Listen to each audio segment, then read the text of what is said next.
The watcher presents Hollywood movie the bad batch. Movie की शुरुआत होती है और हम एक लड़की को देखते हैं, आर्लिन, जिसे एक बंजर इलाके में थोड़े से पानी और खाने के साथ छोड़ दिया जाता है और मदद के नाम पर उसके हाथ में बस एक पेपर का टुकड़ा रहता है जिसमें लिखा होता है द ड्रीमर को ढूंढो। और ये सब क्यों हो रहा है? तो वजह बस एक ही है। आर्लिन एक अपराधी रहती है जिसे अमेरिका और आम लोगों की सोसाइटी से निकाल दिया जाता है और इस जगह का नाम वेस्टलैंड रहता है क्योंकि ये पूरा इलाका ना किसी देश के कंट्रोल में आता है और ना ही यहाँ किसी किस्म की सुविधा रहती है। हर तरफ बस बंजर जमीन रहती है और आर्लिन पहली लड़की नहीं रहती जिसे ये सजा मिलती है। इससे पहले भी कई लोगों को इस जगह छोड़ा गया रहता है और जहाँ एक तरफ इस जगह पर सारे सरकारी नियम आकर खत्म होते हैं, वहीं इस जगह के अपने नियम शुरू होते हैं, असल जिंदगी के नियम। आपकी एक गलती आपको मौत तो देगी ही, पर उससे पहले आपको रूह कपा देने वाले डर, बर्दाश्त न होने वाले दर्द और बेबसी का सामना करना पड़ सकता है। क्योंकि जरा सोचो, अगर कोई आपकी ही आंखों के सामने आपके ही शरीर के टुकड़े करके खाए तो आपको कैसा लगेगा? और आप चाह कर भी मर नहीं सकते, आपको ये सब अपनी आंखों से देखना ही पड़ेगा, अपने शरीर को धीरे धीरे कम होता हुआ। दरअसल इस जगह पर छोड़े हुए लोग दो ही जगह जाते थे, जो समझदार या कमजोर रहते थे वो द ड्रीमर के कंफर्ट इलाके में, और जो ताकतवर रहते थे या फिर जीने के लिए किसी भी हद तक जाने को तैयार रहते थे वो कैनिबल्स बन जाते थे।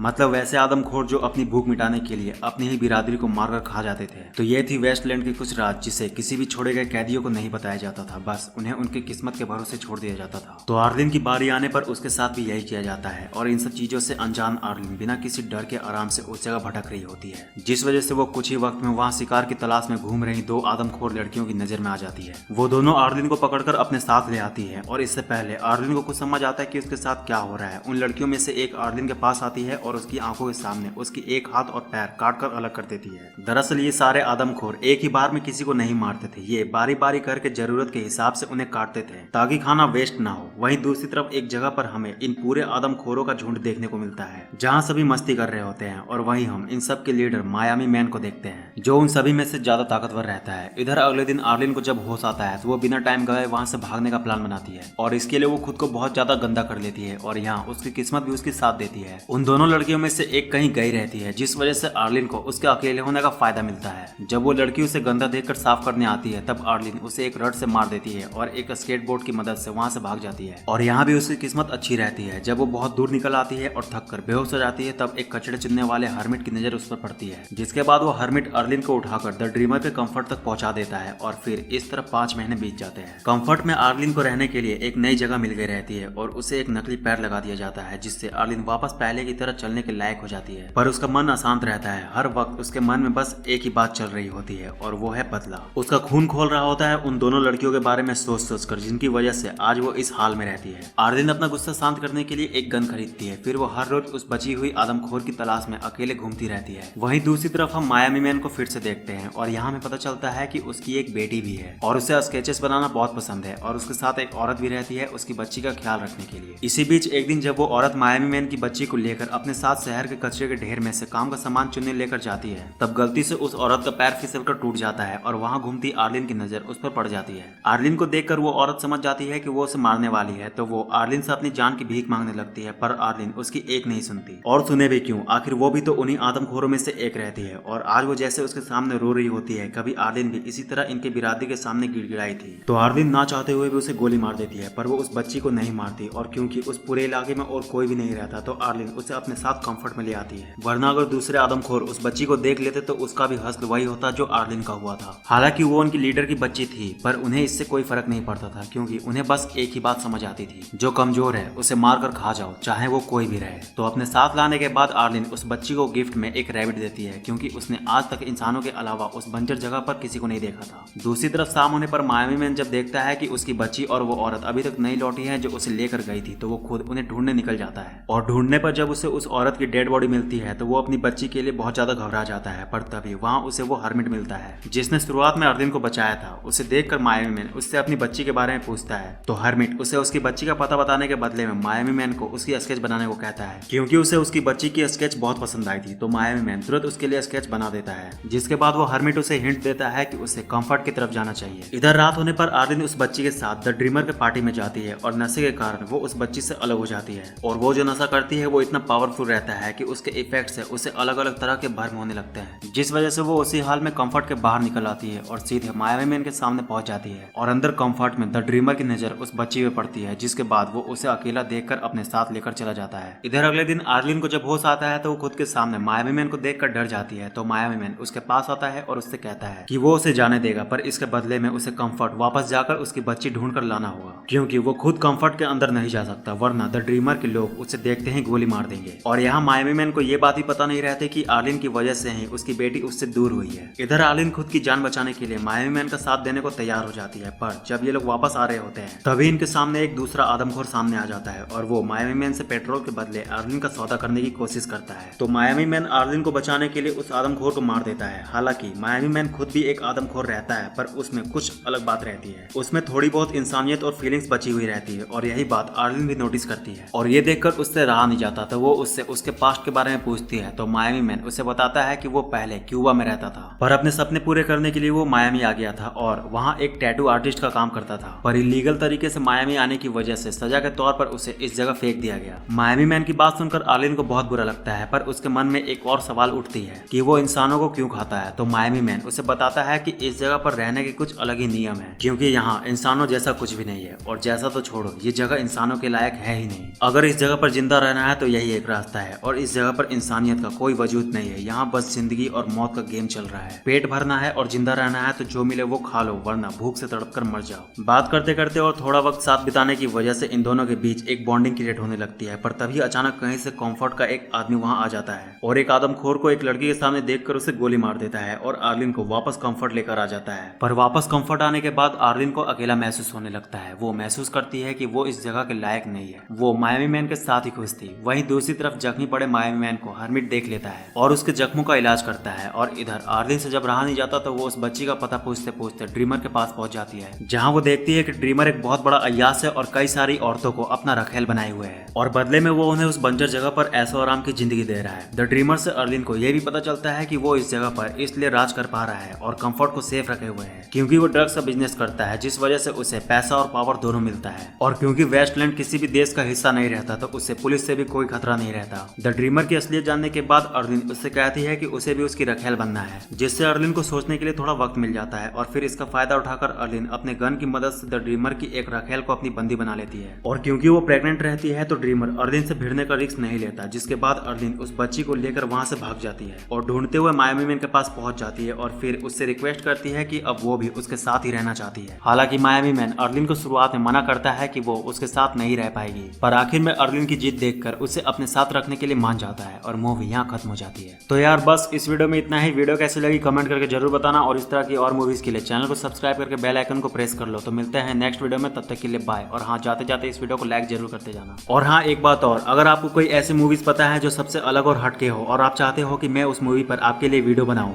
तो जल्दी से उस मूवी का नाम कमेंट में लिख दो। और हाँ, जाते जाते इस वीडियो को लाइक जरूर करते जाना।